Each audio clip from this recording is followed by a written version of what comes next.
हिंदू राष्ट्र आप बनाना चाहते हैं यदि भारत को, तो पहले आपको कुछ बातों का ध्यान रखना चाहिए। पहली बात तो यह कि आप सब अपने माथे पर तिलक लगाना स्टार्ट कीजिए। दूसरा, आप अपने बच्चों को पोयम नहीं, भगवद गीता और रामचरितमानस की चौपाइयां याद कराना स्टार्ट कीजिए। तीसरा, कम से कम एक दिन संडे के संडे धोती कुर्ता पहनकर बाजार में निकलना शुरू कीजिए। धोती कुर्ता जो भारतीय पहनावा है, आपके दादाजी कांच लगाते थे, याद है आप लोगों को? आपके दादाजी नाना जी कैसे कपड़े पहनते थे?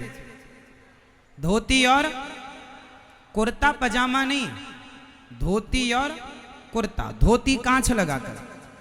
ये पहनावा हम भारतीयों का रहा है, लेकिन आजकल लोग आप पैंट शर्ट पहनते हैं, कम से कम 7 दिन आप पैंट शर्ट को देते हैं, एक दिन तो अपने भारतीय पहनावा को दें।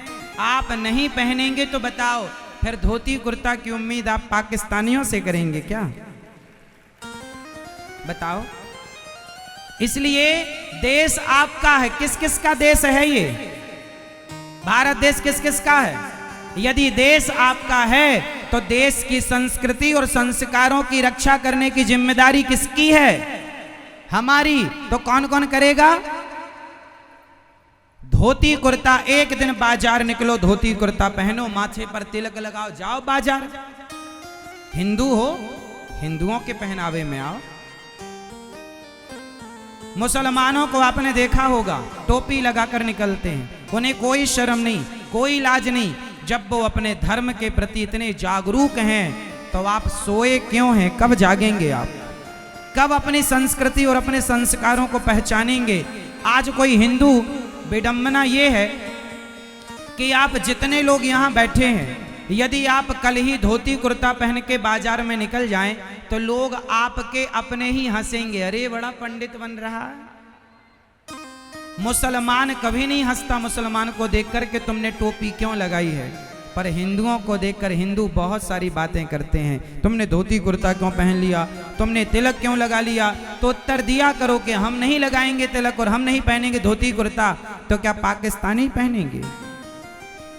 आज भारतीयता को बचाने की जिम्मेदारी हमारी है। नहीं बचाओगे तो पूरा का पूरा गांव हिंदुओं का क्रिश्चियन और अन्य धर्मों में कन्वर्ट हो चुका है। अब आपकी बारी, यदि नहीं जागे तो। इसलिए थोड़ी सी जागरूकता जरूरी है ना? जागो, जरूरी है, वरना देर हो जाएगी। आप अपने धर्म के प्रति सजग बनो, बच्चों को संस्कार दो। पोयम याद मत कराओ, जॉनी जॉनी यस पापा, क्या मिल रहा है इससे? मंगल भवन अमंगल हारी, दीन दयाल विरध संभारी, चौपाइयां कौन याद कराएगा? गीता के श्लोक, सर्वधर्मान परित्यज्य मामेकम शरणं व्रज, अहम त्वा सर्व पापेभ्यो मोक्षयिष्यामि मा शुचा, कौन याद कराएगा? अपने संस्कारों के साथ आगे बढ़ो। हमारे संस्कार good morning, good afternoon, good evening, good night की नहीं है। हमारे संस्कार जय श्रीमन नारायण, जय श्री कृष्णा, राधे राधे। बच्चों को इंग्लिश पढ़ाओ, इंग्लिश का ज्ञान होना बुरा नहीं है। इंग्लिश एक भाषा है और जितनी अधिक भाषाएं आपको आए उतना अच्छा है, लेकिन आप अनेक भाषाओं का ज्ञान रखें, फिर भी आपस में जब बात करें तो अपनी मातृभाषा में बात करें। अपनी भारत की मातृभाषा को आप अन्य भाषाओं से ऊंचा स्थान दें। आप ही ऊंचा स्थान नहीं देंगे तो बताओ इस भाषा का सम्मान कौन करेगा? कौन करेगा? हिंदी है हम वतन है हिंदुस्तां, हमारी भारतीयता पर हमें गर्व होना चाहिए। आप कभी वृंदावन आना, विदेशी महिलाएं आती हैं, आपसे ज्यादा मांग भरती हैं, आपसे बड़ा तुलसी का माला पहनती हैं, साड़ी पहनती हैं और नाच नाच करके वृंदावन की परिक्रमा लगाकर गोविंद को मीरा की तरह रिझाती हैं। सवेरे से प्रभात फेरी लगाते हैं अंग्रेज लोग। कभी वृंदावन आना, अंग्रेज लोग प्रभात फेरी लगाने लगे हैं। भारतीय कल्चर को समझ गए, भारतीय संस्कृति संस्कारों को समझ गए, और आप भारत के लोग 10 बजे तक सोते हैं। देख लीजिए कितना अंतर है। हमारी माताएं तुम्हें तिलक लगाने में, तुलसी की माला पहनने में शर्म आती है। अंग्रेजन को देखना, विदेशी आती हैं वृंदावन आकर तिलक लगाती है, और वो उनसे आप पूछो कि आप तो अंग्रेजन हो, आप तो तिलक क्यों लगाती हो? बोले हमें गर्व है कि हम तिलक लगाए हैं, तुलसी की माला। वो गीता पढ़ती हैं। एक इंग्लैंड की महिला रहती है वृंदावन में, आश्चर्य मानेंगे, उसने इंटरव्यू दिया, यूट्यूब पर वीडियो है, आप कहेंगे तो मैं आपको सुना दूंगा। वो वृंदावन इंग्लैंड से आती हैं, विदेशी महिला है, गोरे लोग, गोरी महिला, वो आती हैं, क्रिश्चियन आती हैं। उन्होंने बताया कि हम भारत में आकर हम गीता पढ़ते हैं, संस्कृत सीखते हैं, यहाँ का कल्चर समझते हैं, और यहाँ से जाकर इंग्लैंड के सरकारी स्कूल में वो टीचर हैं। तो कहती हैं कि मैं इंग्लिश सरकारी स्कूल में टीचर हूं, और वहां मैं बच्चों को भगवत गीता पढ़ाती हूं अपने देश में, और लोग प्रभावित हैं गीता के ज्ञान से। लेकिन भारत के लोग पोयम याद कर रहे हैं, विदेशी महिलाएं साड़ी पहन रही हैं, और भारत की लड़कियां फटे कपड़े पहन रही हैं। कल्चर तुम्हारा श्रेष्ठ है मेरी माँ। आजकल विदेशों में शादियों में मंडप गढ़ने लगा है, तुम्हारी भारतीय रस्मों की तरफ शादियां होने लगी। मंडप गढ़ना, हल्दी चढ़ना, तेल चढ़ना, वो जो हमारे प्रोसेस होता है, विदेशों में बहुत इसका जागरूक हो गए लोग, और इस कल्चर को अपना रहे हैं, और हम भारत के लोग भूलते जा रहे हैं। हमारी भारतीयता, हमारी संस्कृति इस धरती में सबसे श्रेष्ठ है। इसलिए बच्चों को थोड़ा अपने संस्कार, अच्छा विदेशों के संस्कार बच्चों को मत देना, क्योंकि इसके कारण मैं आपको बताता हूं। अच्छा ये बताओ, विदेशों में लड़की 18 साल की होते ही घर से टाटा बाय बाय कह के चली जाती है। बोलो हाँ।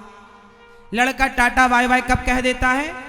जब 18 साल का होता है। तो लड़की अपनी माँ, अपने बाप को छोड़कर जो आदमी दिखे, जो अच्छा लगे, जहां कमाए, जहां मन चाहे रहे, वैसा वहां का कल्चर है। क्या ऐसा हमारे भारत में है कि 18 साल के बाद लड़की चली जाए? अब आप अपने बच्चों को कहां पढ़ा रहे हैं? विदेशों में। तो विदेशों में तो रिश्तों का कोई मूल्य नहीं है, विदेशों में रिश्ते होते ही नहीं है। मदर फादर, इसके बाद जो बचा सबको अंकल आंटी, वहां कोई बुआ नहीं, कोई चाची नहीं, कोई मौसी नहीं, ले दे के सबको एक आंटी और सबको अंकल। चाची भी आंटी है, मौसी भी आंटी है, बुआ भी आंटी है, लेकिन आपकी मौसी चाची अलग अलग है। भारत में रिश्ते हैं, विदेशों में रिश्ता। तो भारत की शिक्षा होगी तो रिश्तों को निभाएगा, जब भारत की शिक्षा ही नहीं होगी तो उसको रिश्ते निभाने के संस्कार तो विदेशों में मिलेंगे नहीं। इसलिए आजकल के बच्चे रिश्ते नहीं निभाते, माँ बाप को छोड़ देते हैं और पढ़ाओ विदेशों में। पढ़ाना लिखाना बुरा नहीं है साहब, मैं पढ़ाने के विरोध में नहीं हूं, पढ़ाओ खूब, लेकिन अपनी भारतीयता को ना भूलो, अपने संस्कारों को, अपनी संस्कृति को ना भूलो। यदि भूल गए तो आपका केवल विनाश होगा, विकास उस सभ्यता में नहीं है। वहां विकास परमाणु का है, वहां विकास सैटेलाइट का है, वहां विकास ना जाने किन चीज़ों का है, विनाशकारी चीज़ों का। वहाँ विकास मानसिक नहीं है। सैटेलाइट तो हम भी बना लेते, हमारे भारत में बनती है, परमाणु हम भी बना लेते, हमारे भारत में बनती है, मिसाइलें हमारे यहाँ बनती हैं। बनाने की बातें नहीं है, कोई भी बना ले, आपके अंदर है तो बना लो, लेकिन बात मिसाइल बनाने से नहीं होगी। मिसाइलों की ज़रूरत नहीं है लोगों को, ज़रूरत किसकी है? प्रेम की। बताओ, आपके मेरठ में मिसाइल की जरूरत है या प्रेम की? बोलो। अमेरिका और भारत के बीच में मिसाइल की जरूरत है या प्रेम की? पाकिस्तान और भारत के बीच में मिसाइल की जरूरत है या प्रेम की? यदि प्रेम मोहब्बत से सब लोग समझ लें और प्रेम मोहब्बत से रहने लग जाएं तो परमाणु बम की जरूरत ही नहीं है ना मेरी माँ। और भारत यही सिखाता है कि प्रेम से रहो, यदि प्रेम से हो तो परमाणु की जरूरत ही नहीं। हमारा उद्देश्य परमाणु बनाना नहीं है, प्रेम का परमाणु छोड़ो, जरूरत ही नहीं पड़ेगी। तो हमारी संस्कृति श्रेष्ठ है, इसलिए बच्चों को पढ़ाओ लिखाओ और योग्य बनाओ।